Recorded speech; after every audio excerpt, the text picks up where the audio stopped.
We're here with Stephen Anderson. Thanks for joining us today. My pleasure. Let me start with the first question. You help businesses use design to create valuable customer experiences and envision unseen opportunities.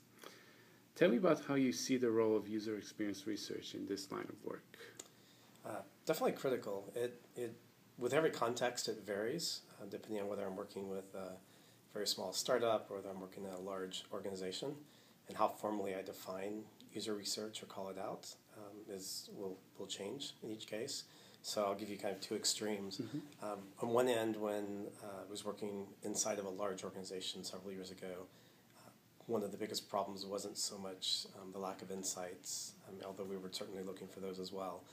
The bigger problem was lack of alignment, and when you have dozens of internal stakeholders who aren't aligned around who their user is or what their needs are, those are bigger organizational problems that need to be addressed before even basic or decent, good design ideas can be pushed through. So we did in that case, we did a very formal research project where there were 4 of us on the UX team that participated, and we were each paired with someone else outside of the design team, UX team. And so we had some folks from marketing, some folks from product management, some folks from dev design. What we were trying to do is bring them into the project so that when we went out and did, it was very ethnographic style research, to just observe, learn what we don't know type of research. The bigger goal was just to get us all thinking alike and thinking about the same people. And that project was wonderful. Weeks after and months after, people who were from different departments would say, "Oh yeah, remember we went and saw that one user," and they would actually name the person. When we saw Sarah, she actually approaches it this way, and so suddenly we were thinking about the same person. And to me, that was the big win in that context. So that's one example. If we swing to the other extreme, one of the startups I've worked with recently, they went through the Luxor program out in San Francisco, and so the founders actually had gone through the D School at Stanford as well, so they have a big appreciation for incorporating user feedback or just people into the process. And so I started the project on Monday, and by Thursday afternoon, we were sharing high-fidelity prototypes of screens in the process with a variety of stakeholders, a variety of customers. And by customers, I mean end users of the product. And this was a cycle we got into, so that every week, Thursday, Friday, we were sharing not only updates and progress on what we had done the previous week, but new screens and new steps in the flow as well. And it was this constant process of iteration where customers and, in fact, everyone on the team was a part of this constant dialogue. So there was no typical, let's do our research, let's plan and hope we got it right.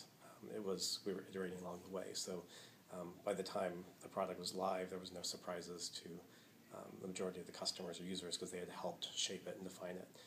So in that case, we didn't talk about a separate UX research phase per se. It was just part of the process. Okay. So in that case, it was a very iterative design process where user feedback was rolled in along the way, whereas the one I described originally was more of a generative, trying to discover insights and things that we didn't know that would help us along the way.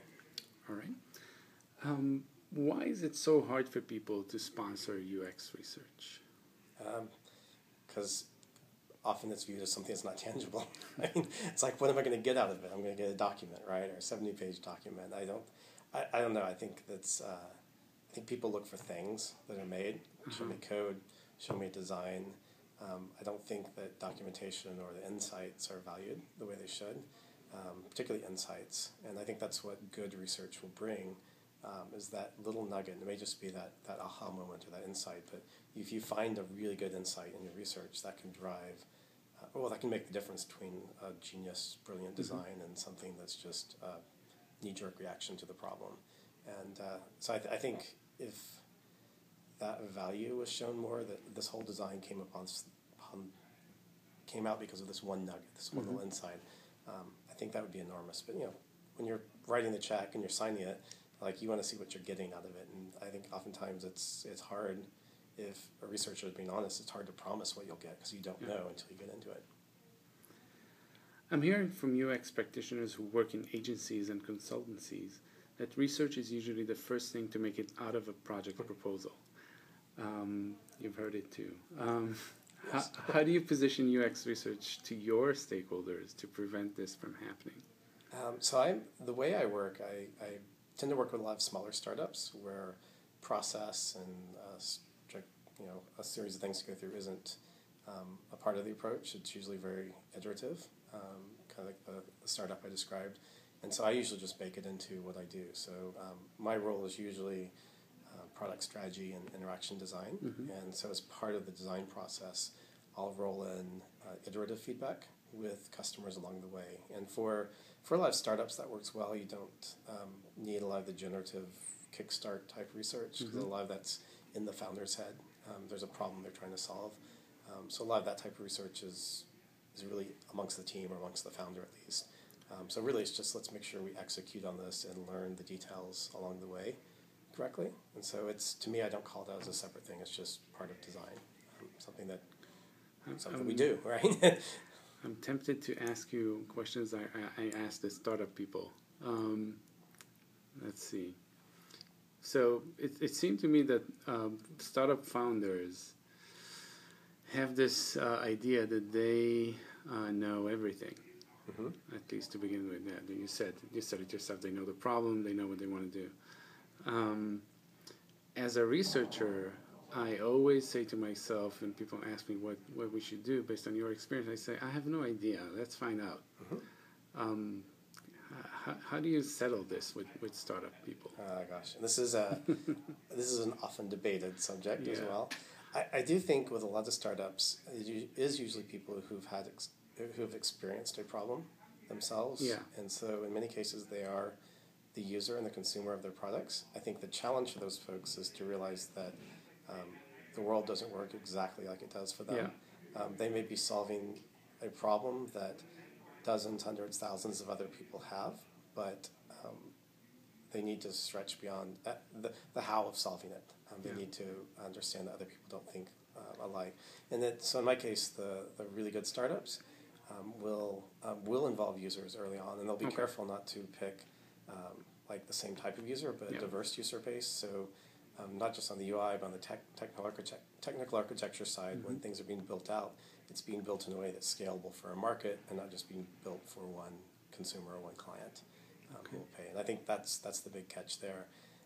And most startups usually are started off as a response to a problem that's seen, and so the whole, I know I tend to put a lot of, if you have a good founder who has a clear vision, a clear idea of where they want to be, and they know how it's going to change, and they're going to learn, I think that's a great situation.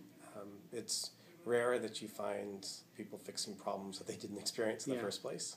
You obviously see that in large organizations, because that's people get hired for a role, and they may or may not care about the content of the subject or the project. But with startups, that's usually the exception. What are your thoughts about combining visualization with user experience research? You saw my talk yesterday, so I'm a big fan of visualizing and sketching, showing ideas. I think whether you're talking about infographics, data visualization, or visual thinking, or anything in between, those are extremely powerful ways for good cognitive reasons to make a complex idea very simple and straightforward. I'm a big fan of moving out of documentation like Excel and Word docs and requirements gathering all this stuff, and just saying, here's a sketch, or here's a prototype, or here's something. Because when you show it, when you show something to people, it's a lot harder to a lot of the ambiguity surface. It's a lot harder to let disagreements like slip on through, which is what happens when you document things with text. Because people can read the same word and think something totally different. So if you get everyone in front of a whiteboard or in front of a piece of paper and say, is this what you meant? And then they can duke it out and have the conversation and arrive at some shared thinking, which I think is where you want to be throughout the whole project. Make sure you're thinking together about the problem. All right.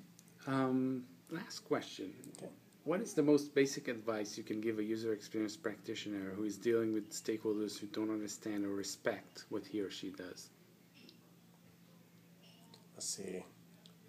Well, in this 2012, in this climate, go find another job. I don't know if that's the best advice, but I think Jared Spool has said, look,